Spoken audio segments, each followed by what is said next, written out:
Good morning, students. As you know, in last class we have discussed about qualities of entrepreneur, and as you know, the entrepreneur's qualities are classified into three parts: physical and mental qualities, social and moral qualities, and professional qualities. So, in today's class, we are continuing the physical and mental qualities. In last classes, we have completed sound health and stamina, and hardworking, imaginative, and sharp intelligence. The next quality of physical quality of entrepreneur is self confidence. Confidence is the mother of success. इसका मतलब है कि अगर confidence है तो ही success मिलेगी. This expression seems true in the context of an entrepreneur. और entrepreneur के केस में इसमें बहुत ज़रूरी है कॉन्फिडेंस होना. Many inaccessible and difficult work can be accomplish easily with the help of self confidence. कि अगर हमें कॉन्फिडेंस है कि हम ये काम कर सकते हैं तो ही हम गोल अचीव कर सकते हैं, तो ही हम कुछ नया कर सकते हैं, तो ही हम रिस्क बियर कर सकते हैं. तो ये कहना चाह रहे हैं कि अगर हम में सेल्फ कॉन्फिडेंस है so we can easily achieve the goals. और कुछ ऐसे जो डिफ़िकल्ट वर्क हैं जो इनएक्सेसिबल हैं हम उनको भी पूरा कर सकते हैं. And while in the absence of it normal work can not be accomplish. कि अगर कॉन्फिडेंस नहीं है तो नॉर्मल वर्क भी कंप्लीट नहीं होगा अच्छे से, उसमें भी बहुत सारी मिस्टेक्स आना स्टार्ट हो जाएगी. An entrepreneur faces many situation for achieving the goal. आपको बहुत सारी सिचुएशन फेस करनी होती है, कंपटीशन फेस करना होता है, बहुत सारे आपका प्रोडक्ट नया है तो प्रोडक्शन से रिलेटेड प्रॉब्लम आती है, मैनेजमेंट से रिलेटेड प्रॉब्लम्स आना स्टार्ट हो जाती है. So the role of confidence is important in combating these different types of situation. तो ये जितनी भी प्रॉब्लम्स आ रही है इनसे कॉम्बैक्ट करने में, फाइट करने में हमारी हेल्प करता है self confidence. The next is optimist. It is very essential for an entrepreneur to be optimistic as he constantly faces uncertainty and risk. सबसे बड़ी बात कह दी कि आज का जो एंटरप्रेन्योर है वो ऑप्टिमिस्ट होना चाहिए. ऑप्टिमिस्ट मतलब जिसका पॉजिटिव थॉट्स होती है हमेशा कि अगर फेलियर हो भी गया तो इसका मतलब ये नहीं कि वो बिजनेस बंद कर देगा. एक ये सोच के कि हाँ मैं कोई बात नहीं, इस साल फेलियर हो गई तो हम अगले साल फिर ट्राई करेंगे. दैट मीन्स इसी को कहा जाता है ऑप्टिमिस्ट की जो हमेशा पॉजिटिव थिंकिंग रखे. कीपिंग द ओरिजिनल मंत्र of success is the hidden in failure. कि सक्सेस तभी मिलती है जब फेलियर मिलती है. ठीक है, क्योंकि फेलियर के बाद ही आदमी सीखता है कि इसको कैसे इम्प्रूव करना है. The entrepreneur should not be discourage from the failure but should be quick to reach the target with passion and enthusiasm. कि इसका मतलब है कि अगर एक बार फेलियर मिल भी जाती है तो इसका मतलब ये नहीं कि वर्क रुक जाए, उसे वापस काम में लग जाना चाहिए. एंथुसिज्म मतलब उत्साह के साथ. Stevenson has written exactly that the conditions of success are easy. कि सक्सेस की जो कंडीशंस है वो इजी है. We have to do some hard work. हमें हार्ड वर्क करना होगा. बियर सम, ठीक है, कुछ बियर करना होगा, रिस्क वगैरह. Have faith and never have to turn back. विश्वास रखना होगा अपने आप के ऊपर और जिसके साथ काम कर रहे हो उसके ऊपर, और कभी वापस मुड़ना नहीं होगा. अगर आप ये सोचते हैं तो ही आपको सक्सेस मिल जाएगी. The next quality of entrepreneur is foresightness. Foresightness का मतलब जो कुछ फ्यूचर का सोचकर डिसीजन ले उसी को हम कहते हैं foresightness. The entrepreneur has to make a decision on the basis of the future. Future को ध्यान में रखते ही आप हमेशा डिसीजन लेंगे. And therefore he should be visionary. और इसीलिए विजनरी का मतलब विजन होना चाहिए फ्यूचर देखने का कि अगर मैं ये डिसीजन लेता हूँ तो इसका क्या इम्पैक्ट होगा फ्यूचर के ऊपर. By forecasting customers, future interest, government policy, competition, market prospectus. कि हमें हर एक चीज़ पर ध्यान देना होगा कि अगर हम ये डिसीजन लेते हैं तो कंज्यूमर का रिएक्शन क्या होगा, मार्केट में क्या अपॉर्चुनिटी मिलेगी या नहीं मिलेगी, फ्यूचर क्या होगा, गवर्नमेंट पॉलिसी से कैसे इफ़ेक्ट होंगे, कंपटीशन का क्या होगा. इन सब को सोचते हुए हमें डिसीजन लेने होंगे. An entrepreneur can develop and expand his और हर एंटरप्राइजेस. और आपको अपने एंटरप्राइजेस डेवलप करना है उसी को ध्यान में रखते हुए. तो इसी को हमने कहा foresightness. The next is effective personality. Effective personality का मतलब है कि देखो एक बॉडी शेपिंग की बात नहीं हुई है यहाँ पे। यहाँ बात हो रही है कि पर्सनैलिटी का मतलब है एक चीयरफुल पर्सन, एक जिसका सेंस ऑफ ह्यूमर अच्छा हो, जो क्विक रिएक्शन दे सके। ठीक है, तो वो पढ़ लेते हैं। Entrepreneurs personality should be effective and attractive, attractive होनी चाहिए। For effective personality the entrepreneur must be serious, कि अगर काम की बात हो रही है तो सीरियस, जेंटल, पोलाइट, पेशेंट, सब्र रखने वाला, and serene, cheerful nature, happy expression, sweet dialogue, gesture and dress enhance personality. और ये चीज़ें एक एंटरप्रेन्योर की पर्सनैलिटी को इम्प्रूव कर देती है कि अच्छे तरीके से ड्रेसअप होना, ठीक है, चीयरफुल रहना, हैप्पी एक्सप्रेशंस देना। तो ये दूसरों को भी मोटिवेट करते हैं इन चीज़ों के लिए। तो इसी को कहा गया है इफेक्टिव पर्सनैलिटी, और इसी से बाकी लोग इफेक्टिव होंगे। कैपेसिटी टू टेक डिसीजन, जैसे कि हमने पढ़ा कि एक एंटरप्रेन्योर को हमेशा कुछ ना कुछ डिसीजंस लेते रहना होता है, लगातार नए डिसीजंस लेंगे। कुछ नया प्रोडक्ट है तो आपको लगातार आगे बढ़ते रहने के लिए डिसीजंस लेने होंगे। तो एक ऐसा पर्सन जो डिसीजन लेने की कैपेसिटी रख रहा हो, दूसरों पर डिपेंडेंट नहीं हो, कि कुछ टेक्निकल टर्म्स के लिए रह सकते हैं लेकिन आप हर डिसीजन के लिए अगर दूसरों पर डिपेंडेंट होंगे तो आप एंटरप्रेन्योर नहीं बन सकते। A successful entrepreneur should have an extraordinary decision making ability. Extraordinary का मतलब दूसरों से ज़्यादा होनी चाहिए। Entrepreneur should be able to make decisions as quickly as possible. जितना जल्दी हो सके उतने जल्दी डिसीजन ले सके। Entrepreneur need to make decision while keeping existing and future situation into consideration to solve any problem. कि हमेशा दोनों सिचुएशन देखी जाएगी, प्रेजेंट भी और फ्यूचर भी। फॉर एग्जांपल, एम्प्लॉयज़ स्ट्राइक पर जा रहे हैं, आप उन्हें प्रॉमिस कर देते हैं बिना फ्यूचर की सोचे हुए कि आप उन्हें कॉम्पनसेशन में 30% सैलरी बढ़ाकर दे देंगे। एम्प्लॉय चले जाते हैं लेकिन फ्यूचर में आपके पास फंड नहीं, कहाँ से देंगे आप? प्रॉब्लम क्रिएट हो सकती है। तो उन्होंने कहा कि अगर प्रॉफिट होता है तो उसमें से दे देंगे। तो मतलब प्रेजेंट और फ्यूचर की सिचुएशन को देखते हुए राइट डिसीजन लेना ही एक अच्छा एंटरप्रेन्योर को सक्सेस की तरफ लेकर जाना होता है। Is it clear everyone? So ये जो थी ये थी हमारी फिजिकल क्वालिटीज़। नेक्स्ट आती है हमारी social and moral qualities. The first is sociable. Sociable का मतलब मिलनसार होना चाहिए, ठीक है। सोशियल मतलब लोगों से घुलने मिलने वाला होना चाहिए।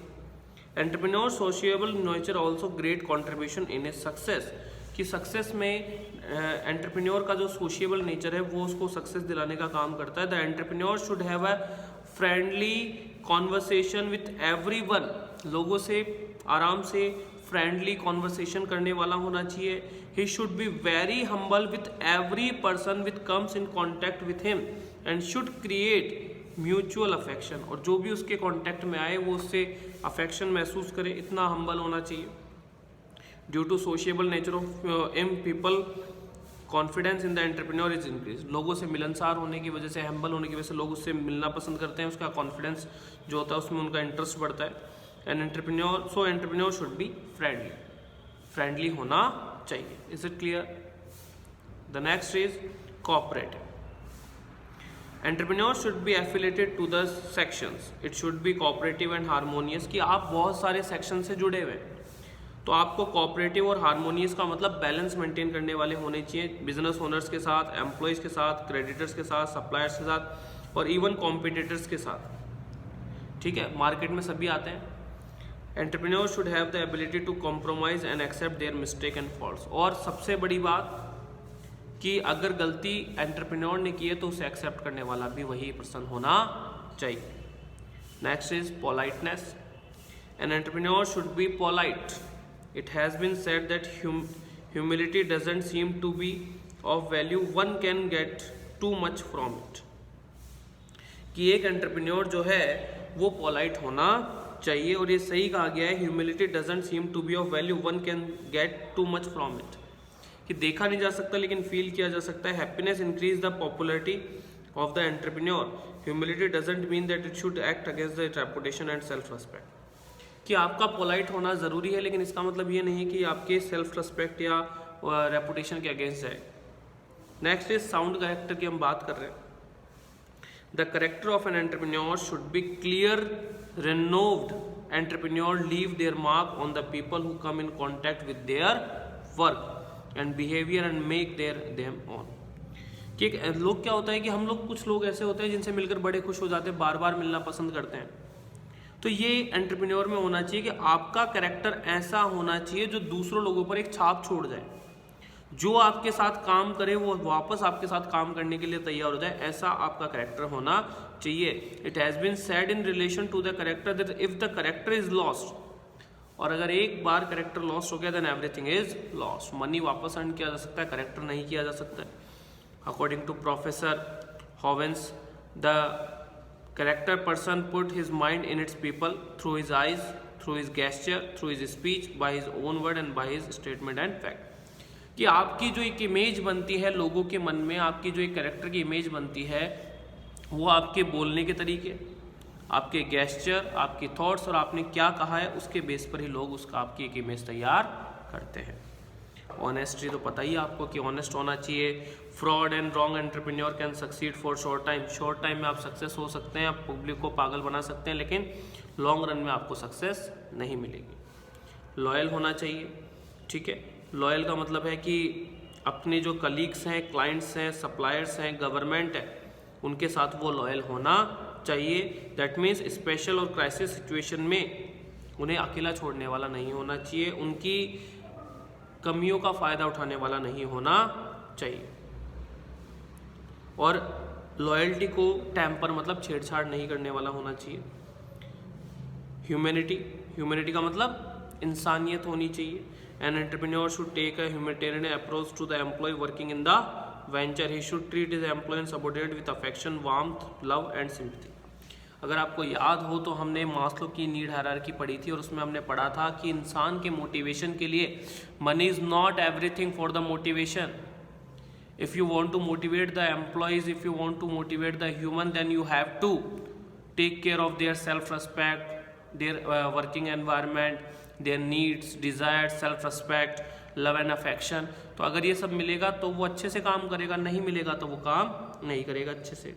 तो ये कहना चाह रहे हैं कि आप अपने एम्प्लॉय को अच्छे से ट्रीट करेंगे, ठीक है। सबऑर्डिनेट तो ऐसे नहीं कि नौकर के बराबर ट्रीट करेंगे। अफेक्शन होना चाहिए, ठीक है, गर्मजोशी के साथ स्वागत करना, लव एंड सिंपैथी।